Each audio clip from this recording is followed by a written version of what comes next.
by that time.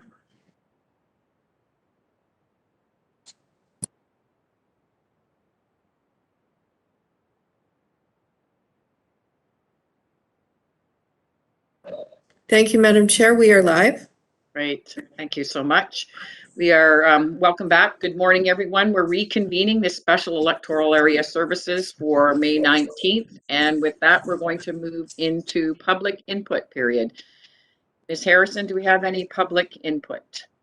Yes, we do, Madam Chair.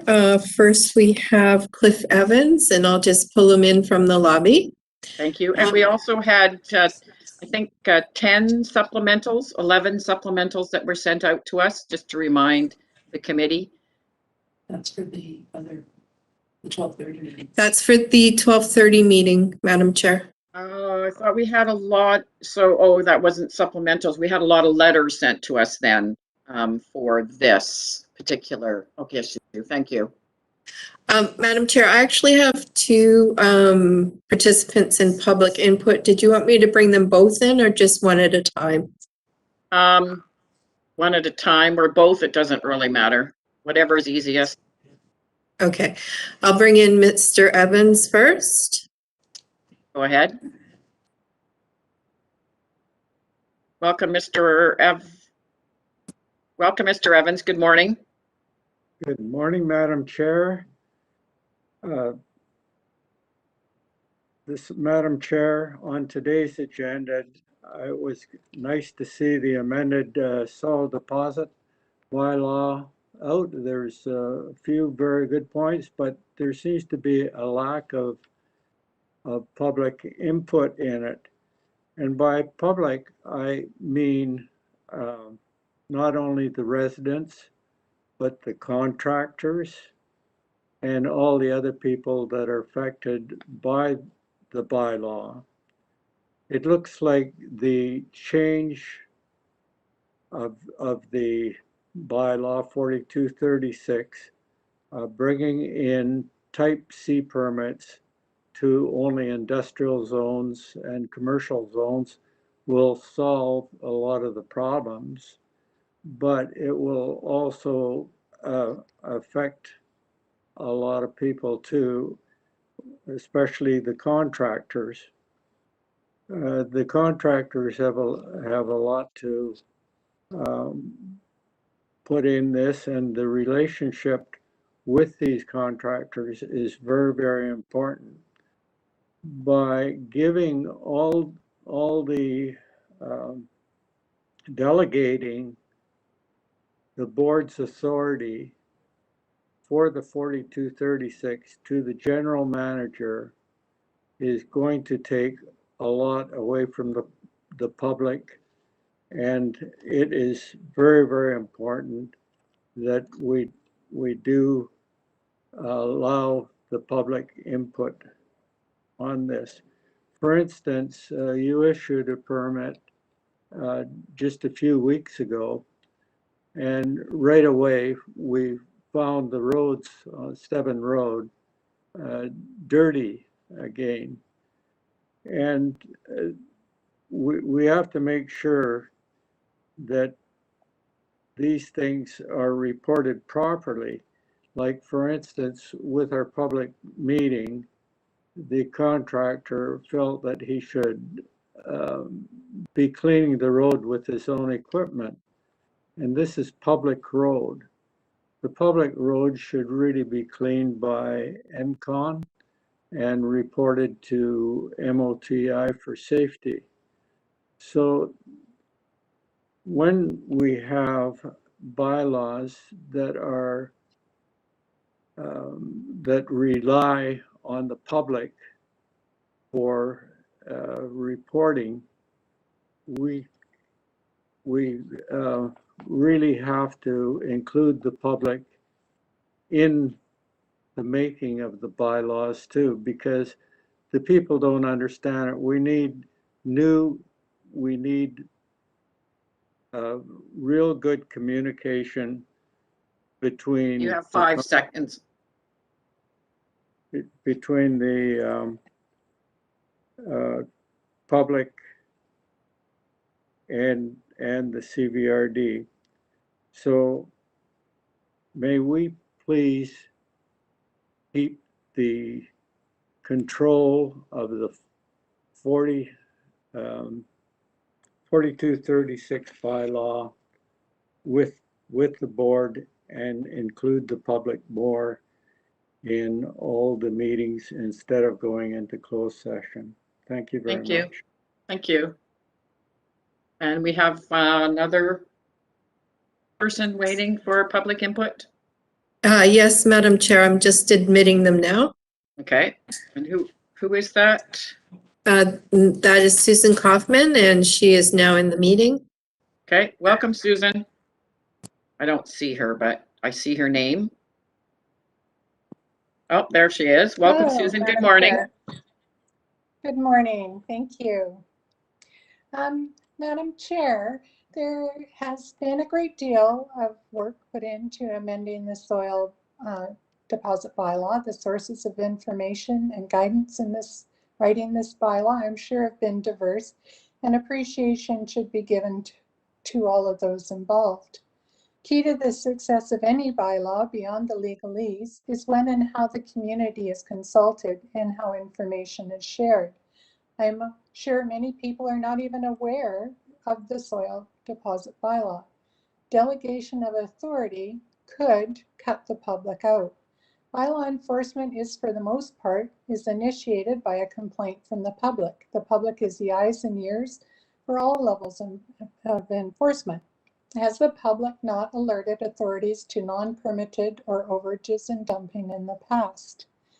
It is important that the public is involved and informed through good communication. It would be good to see a requirement for posting of a soil deposit permits at the receiving property. This would inform the public that the work is indeed permitted and a good thing for the permit holder and could dispel any potential conflicts. It will be crucial for the success of this bylaw that regular checks are conducted by the CVRD and adequate resourcing is provided. Type C permits and rezoning. Could we hear clarification on this? If not, permitting type C dumping in residential areas could now be allowed under rezoning. How is this protecting those neighborhoods? To clarify, it is the QEP who identifies the RAR and SPIA and the surveyor that plots those areas. There's still tremendous concern for streams, watercourses, and wetlands. It is interesting to note 30 meters setbacks from property lines and only 15 meters for environmental features. Could the CVRD impose greater setbacks? Roadways and responsibilities. While the CVRD does not control what happens on the road, you can control the conditions on what leaves the property to prevent soil and other materials tracking onto the roads and highways and to manage drainage from the site. In the general manager's comments, it sounds, at the end of the report, it sounds like there is more work to be done on this bylaw, and for that work, it would require support of the board for staff resourcing and adequate funding. Thank you. Thank you so much. We're moving on to report. Ms. Harrison. Thank you, Madam Chair. If you could just give me one moment. Sure.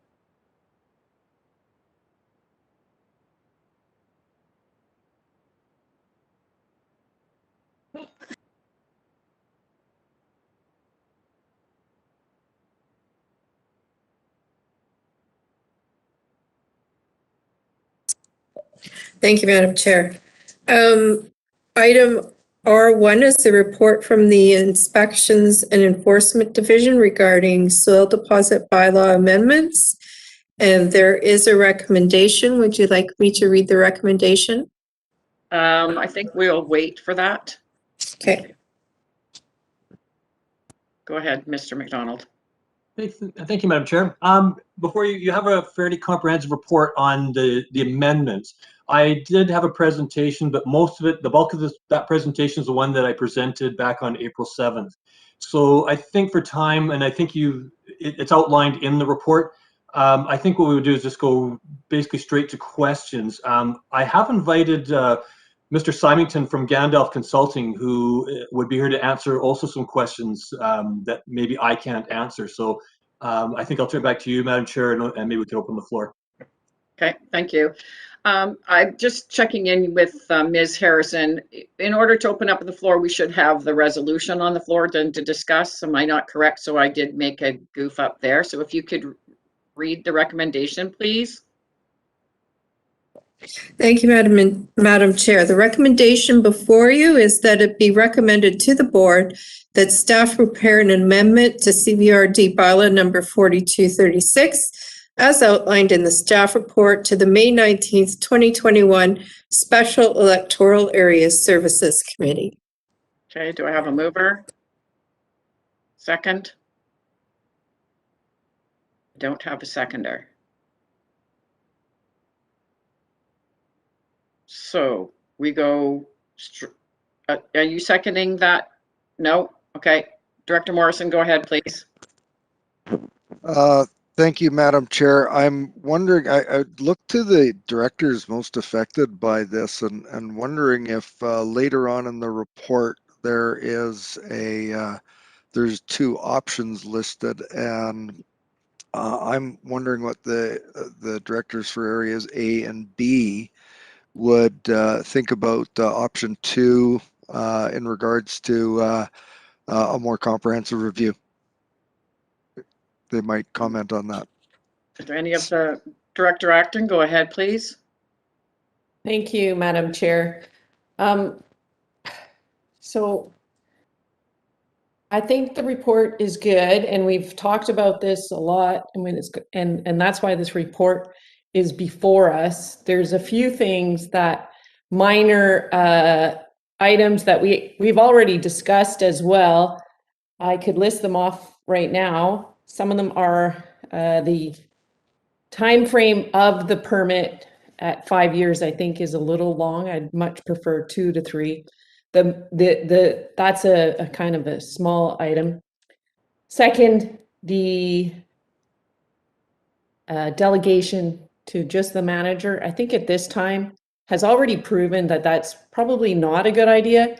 It is really great that these type C permits are coming back to the board. It's allowing us to continue to review our bylaw. This is a new bylaw, and it's really good, and it can be even better. And so I think that at this time is not the time to do that. And I understand staff's need, but suggestion to do that. But I think that was something that was really important to us already, and I would not like to see that happen. And so, excuse me, Director Acton, are you moving option 2, so it should be read, or are you amending the recommendation that was just read out? I would amend it. Okay, so I'm looking. Should I just do that now? Point of order, Madam Chair. Go ahead, Director Salmon. I'm in total agreement with Director Acton about amending, and I do have proposed wording if that helps. Go ahead. Okay. So, so recommended resolution 1 there, that it be recommended to the board that staff prepare an amendment to CVRD bylaw 4236 as outlined in the staff report May 19, 2021. And here's the change: except that, number 1, type C permits will continue to be considered and issued by the board. And 2, that type C permits expire 2 years after permit issuance. Okay, so that actually, we did not have a seconder to that motion. So that is that motion plus you're adding those amendments. And then we'll go ahead, Ms. Harrison. It's a it's a new motion, so we just need a seconder for Director Simmons. Okay, new motion, it's been seconded. Seeing that the motion has been moved and seconded, and okay, go ahead, Director Acton. Now go ahead. Thank you. I had a third item, and the third was, oops, sorry. Yeah, I have so many notes from legal. Having the extended setbacks. at 15 meters to riparian areas. So that was to be added to Director Salmon's, to Yes. the resolution? Yes, please. Or at least we could discuss it at this time. Okay, so you are proposing to add to this something else to this. You're Well, proposing an amendment, so we want to speak to that. You want to move that amendment? And we get a Yes, seconder? I'd like to move it. Okay, it's been moved and seconded. And could you read that out, Ms. Harrison, please? Thank you, Madam Chair. I've got point 1 and 2, but don't have 3, so I don't have the separate amendment. So if Director Atkin could be a little clearer in what she would like to add. Go ahead, Director Acton. It was on the riparian, the amount of, we just need to hear that so we can add that. That the setbacks be increased by 15 meters. That's been seconded by Director Salmon. And anybody want to speak to the amendment? Go ahead, Director Morrison. Thank you, Madam Chair. And since we've got our consultant and staff, so I did a lot of reading this weekend, and the part on the setbacks and riparian escapes me right now, but the amendment is an increase by 15 meters from riparian areas. So do we know what the total setback from riparian areas will be total now, or has there been any analysis done on this, or are we kind of, because I don't recall reading a bunch of that as a recommendation. So can we get a little bit more information about what impact this will have? The staff or the consultant? Go ahead if anybody has an answer. You're muted. I'll go first. Okay. And I think now I'm not sure if you're referring to just type C permits or all of the permits. And this to me would seem to be a bit of a onerous task, because smaller properties, you might render the whole property that couldn't put soil on it. And I will pass it along at this point to Mr. Simon to say, what threat is there even? Is there an advantage to doing this? There are already measures in place, and there's already a setback for a reason. Does the additional setback give any more comfort, I guess, is what I'm saying. So I'll at this point hand it over to Mr. Symington. Go ahead, Mr. Symington. Hello, Bob Symington. Yeah, so the riparian areas has a generic setback of 15 meters already included in the regulation. Municipalities, depending on the receptors, and by the receptors, I mean what sort of water body are we dealing with? Are we dealing with a ditch? Are we dealing with a larger river? Are we dealing with the Fraser River? So I've seen setbacks set by municipalities as low as 2 meters, which would be the city of Richmond for their ditching, and as high as 50 meters in the Port of Coquitlam for the Coquitlam River. And it really depends on the individual circumstance. But as pointed out by the director here, there can be a problem with sterilizing a large portion of land depending on how that setback's considered and the amount of setback that's required. Okay, I'm seeing no other hands up. Follow up, Director Acton. Thank you, Madam Chair. Well, when we had our last workshop, we discussed a 15-meter setback as per what Metchosin was enforcing. So I'm sorry, I don't have the fine details as to for the type B and the type C, but we did talk to our legal counsel today, and as long as it was reasonable, we could set some setbacks that protected the environment further, because as we all know, like in the case of Van Horn Creek, it's really tough to mitigate afterwards, and we are struggling with the province enforcing those riparian area type things, or at least to the degree that the community would like to see. So it's just an added protection, and especially in the case of Shawnigan Lake, we are feeling the effects of this soil dumping. That's not you know, maybe we can't prove it, but it is factual that all the soil dumping is putting phosphorus and nutrients into the lake, and it's increasing our weed issues. So another 15 meters, I think, would add a huge buffer for this because it's for the turbidity. We don't have a monitoring program at this time, and this would just be added protection for the environment, and we want to leave this place better than where we started off. Thank you. Thank you. I have Director Smith to the amendment, please. So I might not have it quite correct on this amendment, but I'm looking for clarification. Will this be sending the bylaw back to staff for a robust review? Or are we just picking through every little detail and adding it as an amendment? The directors of that area have, they've done one resolution with an amendment. They didn't choose option 2, which is a robust review, I believe. I don't have it in front of me right now, but that is what we're looking at right now. And this amendment is the 15-meter riparian area added to that. So it's a resolution on the floor with, well, a resolution that's a little different than our first one and not the complete overview. This is the Okay, thank you. riparian. Okay, Director Acton. Thank you. For the sake of the committee and clarity and for the bylaw, I would be happy to clarify that it's for type C permits so that we can So the amendment is decreased. have a greater effect on the environment, but not cause as much confusion or what Director Morrison had brought up, that kind of thing. For these smaller permits, not such a big issue. Okay, Ms. Cheryl.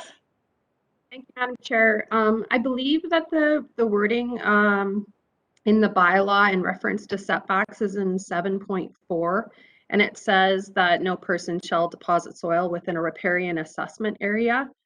That area is actually defined within the riparian areas protection regulation, and it can vary depending on whether you're dealing with a stream and then the grade of the banks adjacent to that stream. And so it varies if it's a low bank, and in that case, it's generally 30 meters. If it's a ravine, it's 10.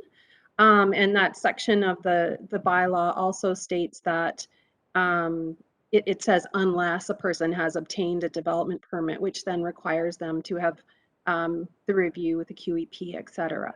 So you can amend that section so that it's more restrictive and you know, simply doesn't refer to the riparian areas protection regulation through that definition. Or we could look at some alternative wording to supplement the protection that the RAPR already provides. So I just wanted to be clear that it isn't 15 meters, it's generally going to be 30 meters, and in some cases it's only 10. Okay, go ahead, Mr. Symington, you're on mute.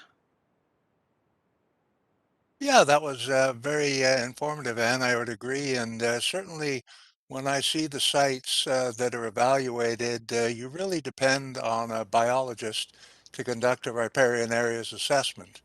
And then the setback can often be increased or decreased depending on their report.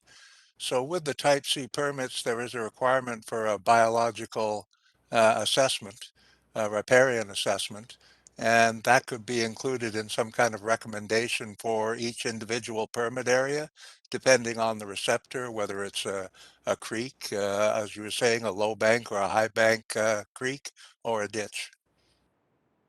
Thank you. So currently we have an amendment to increase the riparian area by 15 meters on the floor that's been moved and seconded. Can I call that question and we go back to the motion? Okay, Director Morrison. So this is where some of the confusion lies. The streamside protection enhancement assessment area is often much larger than where the ultimate boundary demarcation is. And what we've just heard from our general manager is that they're not allowed to encroach in that unless assessed by a professional.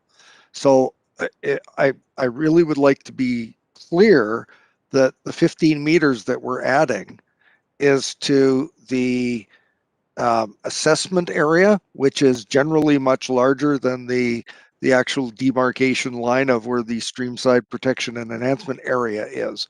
So, we could be creating a huge setback area depending on slope, and I think that's an unintended consequence that we're not trying to we're not trying to do. So, is the 15 meters from the biologist determined line or from the assessment determined line? Director Acton, clarify your amendment. Well, I don't know. Either I missed it. I'm not sure why we haven't been educated on this assessment area before, because we have discussed the 15-meter boundary line as Machosen's bylaw has, and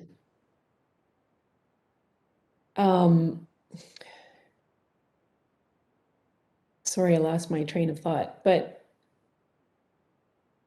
so, and we spoke to legal today, and we were told that we can put measures in that would further protect the environment. So if we did that, let's say it was just from the 15 meters of riparian is actually the area that we're concerned about. And would all they need is an environmental report to override it? Because that's what they will have to get anyway, is an environmental report to get the permit. So are we just, in the case of Machosen as well, would we just be adding a restriction that wouldn't actually be enforceable? I'm turning to staff for that question, or Mr. Symington. I can take my best shot at it. Okay. I'm actually quickly trying to review. I have Machosen's bylaw in front of me too, because I'm just trying to see what's different in theirs from ours. And this was just from a quick review, but in ours, we're not permitting soil deposits within that repair and assessment area. What I'm quickly seeing is that there is a possibility that if they were doing it in Machosen, they would require the report from a QUEEP. But in ours, we don't permit it even with a QUEEP. It's just not permitted. I'm not sure if Mr. Symington can follow up on that and has any other comment. Yeah, basically, I just refer it to the professional biologist. I look at the city of Abbotsford, where I recently did one for a client or had one undertaken, and the bylaw is written in a way that, depending on the receptor, the type of creek, and the type of biota that's present in that creek, is it actually fish bearing? Is it nutrients that will feed fish? Then it depends on the recommendation of a qualified biologist, who will then make a recommendation as to the setback that the city may or may not adopt. Okay, go ahead, Mr. McDonald. Yeah, I just quickly pulled because I've got both our bylaw and Machosen's. I'm just looking at ours. It's the existing bylaw at 7.4. It just does say no person shall deposit soil within a riparian assessment area within 15 meters of the natural boundary of the ocean or within an area designated as an environmentally sensitive area under an official community plan. So we really are going in that direction already. So it looks like that's covered in our bylaw. So we're just adding this amendment that wouldn't. Go ahead, Director Acton. Okay, well then I'm sorry, I'm willing to pull the amendment. Withdraw the amendment?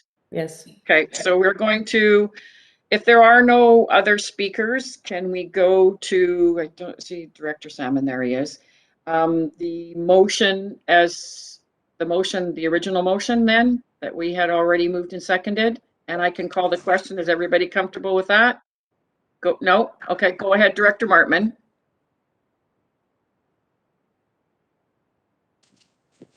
Thank you. And part of this is through the staff, and part of this is maybe through to the chair as well. When I read through the amended bylaw and I read through the staff report, I'm having some confusion about what we're actually voting on. Because when we looked at option 1, And then we add on limited years or adjust the limited years and adjust that the type C go to the board. We're talking about very specific things within the amended bylaw, but there are a number of items in that bylaw that are not identical to, that don't match up anymore to the current bylaw. So maybe through to staff is, how many items are in this amended bylaw beyond these two that we were looking for that are different? Because my read of this is that we're looking at dozens of different changes. And an example would be even the definition of soil has changed. So what else has changed in this bylaw? Go ahead, Mr. McDonald. Madam Chair, that's a very good question. So in the report, I outlined the major changes, and near the end of the report, it did say housekeeping, and that's where you get into, we had legal advice previously that our bylaw could use some grammatical changes based on what the lawyer had looked at. So every page had numerous changes, so the number's probably in 100. But most of those are minor. So the actual major changes are outlined in the report, and anything that's even beyond a minor change. So I don't want to say that there are other changes in there that you shouldn't be aware of, but for the most part, it would only be grammatical changes that are not in the report, but every other change that you should be aware of is in the report. Director Martman? So through to the chair, so maybe you can clarify for me about, are we voting on the amended bylaw, or are we voting on to go back to staff to look at more changes with these two specific items that were added on to option one? Like, what is going to be the next step? Because it appears that we have an amended bylaw in front of us. Are we going to be voting on that today as well? Yes. Okay, I'll move to maybe other people thinking to speak, because I have some thoughts I just want to gather. There is no other people on my speakers list, so go ahead. All right. My concern is that there are other options out there. One of the things that came to mind was the amount that we have for penalties. And in this amended bylaw, I believe, staff can correct me if I'm wrong, that it's $2,000 per day is the infraction, or up to $2,000 per day. Is that correct, Mr. McDonald? I thought it was. I believe it's 1,000. Yeah, I thought it was 1,000. Okay, so the question I have is this the amount that we want to have in this bylaw? Do we want this to be a detraction for people making errors, or that we don't want to have dumping? Go ahead, Mr. McDonald. Yeah, through you, Madam Chair. Point of order, Madam Chair. Yes. I believe it's actually 2,000 now. I'm looking at the revised bylaw, section 23.2. 2,000 per offense daily. Per day. Per day. Go ahead, Mr. McDonald. Yeah, and I was referring to what the existing bylaws. Maybe I should have kicked this meeting off a little differently, in that basically where we've gotten to, staff has come to a crossroads. So we've brought changes forward, and they keep getting reverted back to staff for changes. So what's happened now is that it's really a process of going forward and accepting a bylaw with maybe some minor amendments to the amendments that we've proposed, or sending it back for a comprehensive review. If we send it back for comprehensive review, you're probably looking at another 6 months, maybe more. However, if you want to go forward with these changes, and as you've been advised before, we can always be amending this bylaw. So I think currently we have the amended bylaw in front of us that we're voting on. And that's the point of my recommendation. And that is with these two changes.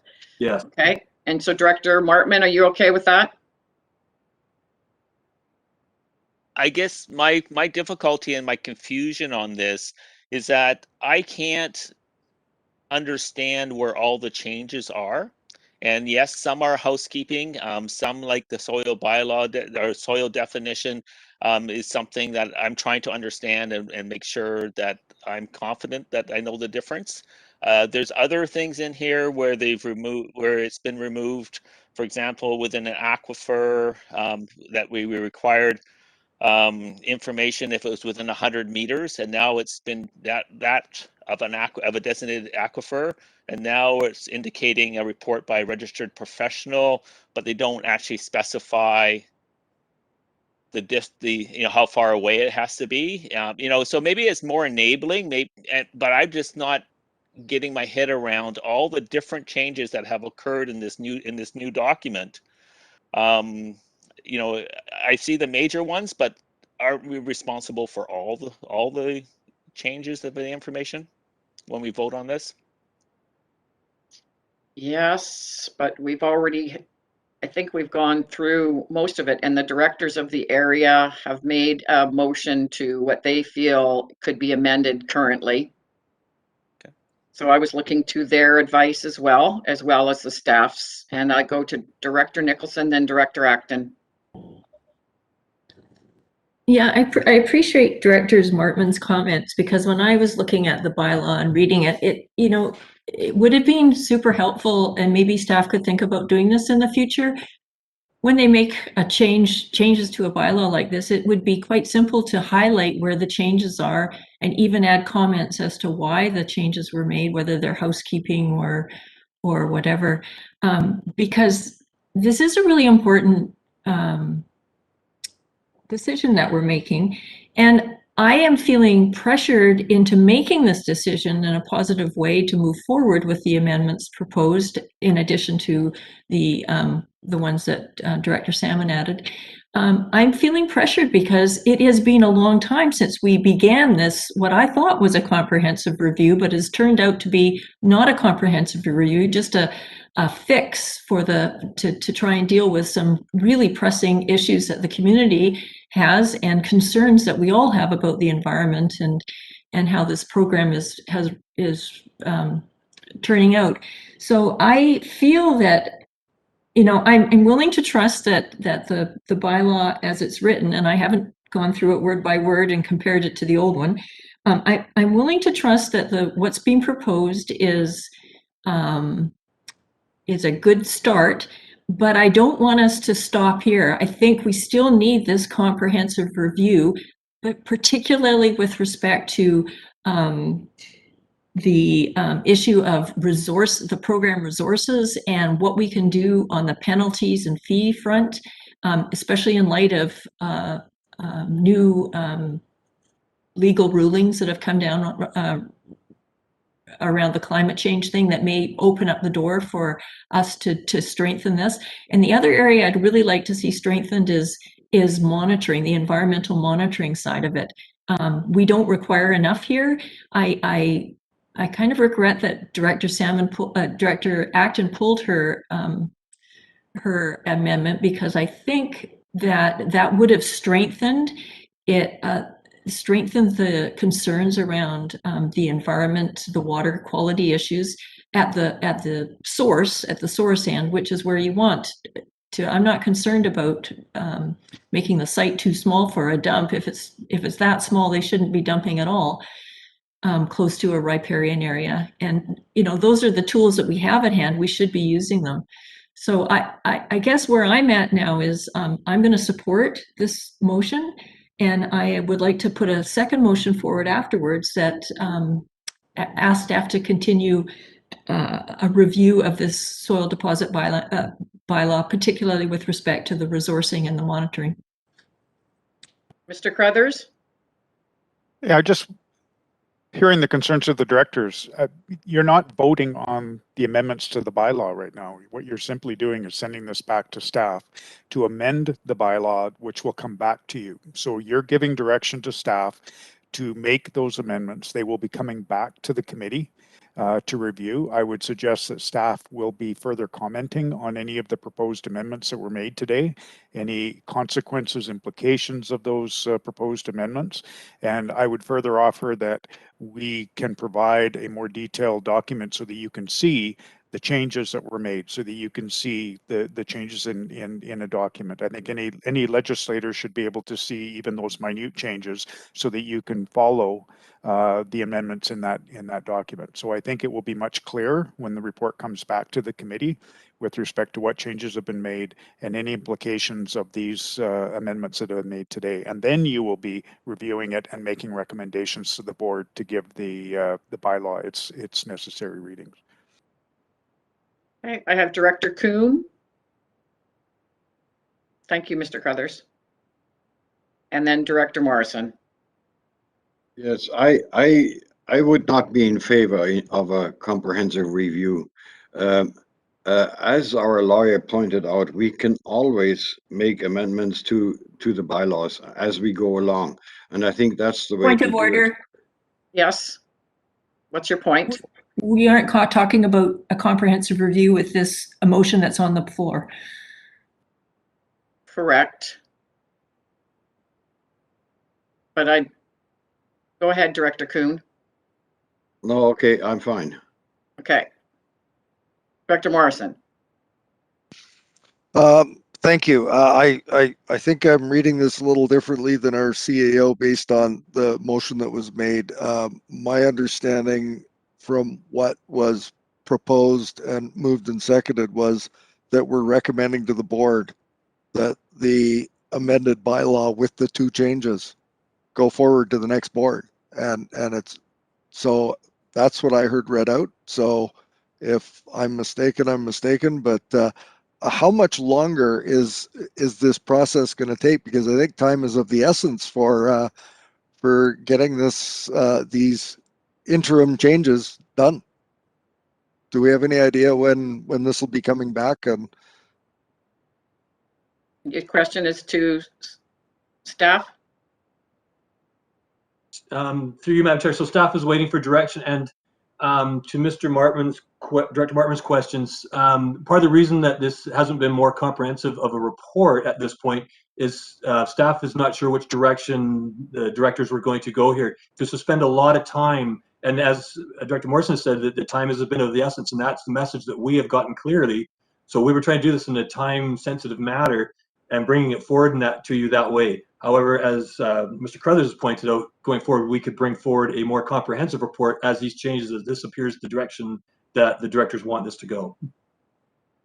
If Madam Chair, if ahead. I can be clear, I'm not suggesting staff do any more review. I'm addressing Mr. Martman's concerns that he can't see visually the changes that have been made, and that's a fairly easy thing to do, is to provide you a track changes so you can see what the old version was versus a new version. But this has been somewhat of a comprehensive review. I mean, we've gone through the document from start to finish, and grammatical errors and all of that has been undertaken. I think the clarity is we've got direction now from the committee. Staff will then come back with that amended bylaw for you to consider. And I see Ms. Cheroff is. Go ahead, Ms. Cheroff. Yeah, I just wanted the committee to be aware, thank you, Madam Chair, that that you can amend a bylaw in sort of, or you can change a bylaw in sort of 1 of 2 ways. One would be to repeal the existing bylaw and to replace it with a new bylaw, or you can draft an amending or adopt an amending bylaw, which basically steps through the existing bylaw and deletes and adds and changes the language within that bylaw. And so you don't see that document in front of you. What you see is a sort of a draft consolidated bylaw of what the bylaw would look like at completion if it were to be adopted, whether it to be adopted as a new bylaw or as amendments within the existing bylaw. So it's sort of a snapshot of what it could look like at the end. But the amending bylaw itself, if we're continuing to keep the bylaw that exists and just to change it, the amending bylaw will look quite a bit different. So it should be really clear what the changes are when that amending bylaw comes before you. I hope that's clear. And I would concur with our CAO's comments about a table of changes that can be, obviously I've done that in the past, and that can be really helpful to show you where the changes have occurred in the bylaw, and staff are happy to put that together. Thank you. I turn to Director Acton and then Director Salmon and then Director Smith. Director Acton, go ahead, please. Thank you, Madam Chair. First, I'd like to say to the committee, I'm just really grateful for everyone's comments and everyone's care to this. And I agree with, everything that everyone's saying. And I appreciate as well where Director Nicholson is going with this. And I do agree, we do, and to Director Morrison's point, we don't want to slow this down in any way. It's a good bylaw. We've heard that even legally. It's a good bylaw, but there's a few small amendments that we'd like to make. And it's another reason to highlight why it's important to keep it coming back to the board. Because as Director Nicholson stated, and as we heard from legal, we can further strengthen our bylaws. Maybe it's not just the soil bylaw, but it's other bylaws that we can further strengthen for the environment. And I think that is something that this board should be looking at shortly. But and I really appreciate that we're sending this back to staff, because I actually understood that this was the bylaw coming forward as well. At this time, because I feel like we've already done this step, but if we haven't in a public forum or to this extent in this committee, then we haven't. And I look forward to it coming forward. And I appreciate all the hard work everyone's doing. Thank you. Director Salmon, then Director Smith. Yeah, well, just to say, I think we're ready. We've already sent this back once and discussed it. So my intention I think the wording was clear that we'd recommend the amendments and then it come back to the next board or our board very soon. Thank you. Thank you. Director Smith, to close. I'm not really sure to close. I have a concern about the $2,000 offense. We heard earlier today that there's one area that has a $50,000 per day offense. And I'm just thinking that $2,000 per day isn't really anything significant. If you're involved in this type of business, there's a fair amount of money involved. And I think, excuse me for a so sec. I'm probably off base on that. So I'm just wondering if we need to amend and increase that area. And is that a possibility at this point? I'd just like to caution the committee with referring to the closed, please. You can keep your comments, but you're referring to closed. So if you could refrain from doing that, it's appreciated. So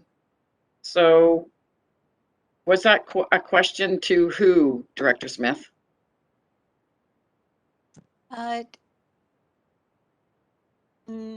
It could be to Mr. Crothers or it could be to Mr. McDonald. Maybe they could speak to that. And if we could do that at this time. So I certainly the committee can give direction to staff to, make recommendations with respect to the penalties, but that's going to be I think, as one of the directors alluded to earlier, part of probably a longer term review of the bylaw, rather than making that decision on the fly today. There's a lot of implications that go into establishing penalties for an offense, and I think that would need some more work. I see Mr. McDonald has his hand up. Go ahead, Mr. McDonald. Mr. Crothers has spoken exactly what I was going to say, so Thank you. I'll do that. Thank you. I turn to Director Morrison, maybe to close. Yeah, hopefully. Thank you, Madam Chair. I don't generally, even though this is a fairly regional bylaw, I know that Director Salmon and Director Acton are in the thick of it, and they've come together to put this motion forward with the new information, and I'd really think it's time to, or I would ask that you consider calling the question. Ms. Harrison, could you read the recommendation and then we'll call the question? Thank you, Madam Chair. The recommendation before you is that it be recommended to the board that staff prepare an amendment to CVRD bylaw number 4236 as outlined in the the staff report to the May 19th, 2021 Special Electoral Area Services Committee with the addition or except number 1, Type C permits are to continue to be issued by the board. Number 2, Type C permits will expire 2 years after the issue. Okay, I'm going to call the question. All in favor? Opposed, if any? Motion is carried. Thank you very much, everyone. We're moving on now to question period. Oh, just a second. We have Director Nicholson. Well, if I could, I would like to make a motion that staff report back on options for further resourcing and penalties and ways to strengthen the water quality monitor. Oh, you got a seconder. Okay. Oh, you do have not a seconder, Director Acton? Well, I'd also like to add fee structure in there, if that was in the intent of the motion. Yeah, that was the intent. So it's been moved and seconded. Mr. Crothers? Nope. Okay. I'm going to call the question. All in favor? Opposed, if any? Motion's carried. Moving on now to question period. If there's no other hands up, not seeing any question period. Ms. Harrison, do we have anyone for question period? Thank you, Madam Chair. In accordance with our policy, we must take a 10-minute recess. I forgot. Thank you for the reminder. 10 minutes and we'll come back.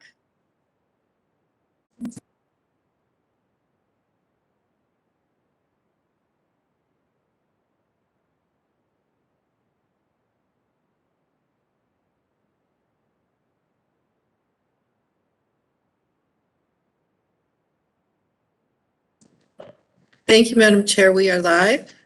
Thank you. And do we have any questions for question period? Yes, we do, Madam Chair. The first question is coming from Susan Kaufman. Welcome, Susan Kaufman. Hello, thank you, Madam Chair. I'm hearing some feedback. Yeah, I'm just trying to get it off. There we go. Sorry about that. Okay. Thank you, Madam Chair. There seems to have been several references to communication and confusion that were expressed today. It would seem like more needs to be done, and I am happy that the Directors Acton and Salmon were supported in their amendments, as was Director Nicholson. Madam Chair, can the public, including all of the stakeholders, expect that communications forthcoming will be of a clearer nature?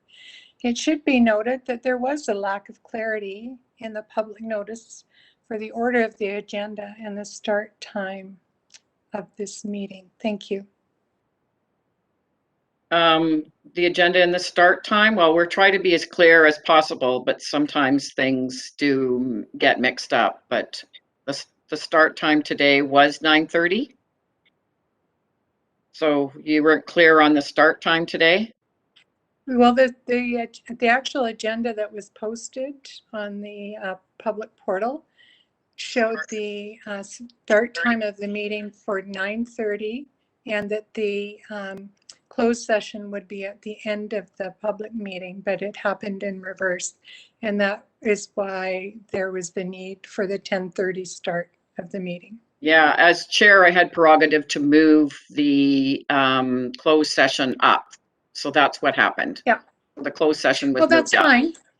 And I appreciate that, but it wasn't communicated to the public Okay, thank you. and some of the participants. Thank you. Thank you. Thank you.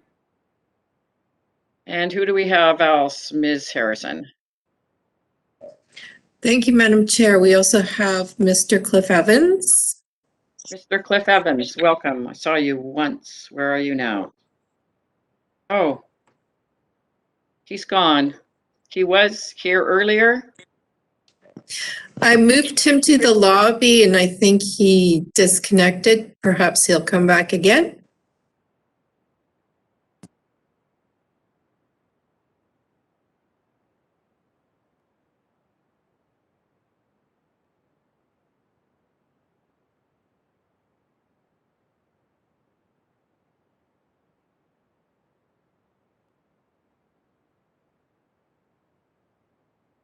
Hello? Oh, there you are. Go ahead, Mr. Evans. You're on. Yes, Madam Chair, that was a very good meeting today. I would like to know in the future if the public can have more information on this, because when I'm talking about public, I'm also talking about the contractors and the applicants, because most of them come from Victoria or Langford, and a lot of them don't get this information. But even if it was put in the Citizen, where you normally advertise the happenings of the CBRD, if something was put in there that they could submit their suggestions towards any more amendments to the CBRD soil deposit bylaw, would this be possible? I'm not sure, but we will try to endeavor to do our best to get which information we can out to the public as much as possible. Yes, don't you think that there is a lot of information out there that we could really help the soil bylaw with? I think that a lot of the community already has helped with this quite a bit. That's what I've seen. Yeah, I think there's a lot more out there and a lot of talented people. If we could be more transparent with the public, I think that would be great. Thank you very much. Thank you so much. Bye. Okay, with that, goodbye. With that, I turn to the committee for adjournment. Motion to adjourn, moved and seconded. All in favor? Opposed, if any? See everybody back here at 12:30. Thank you. Bye-bye. Thanks, Laurie. Thank you.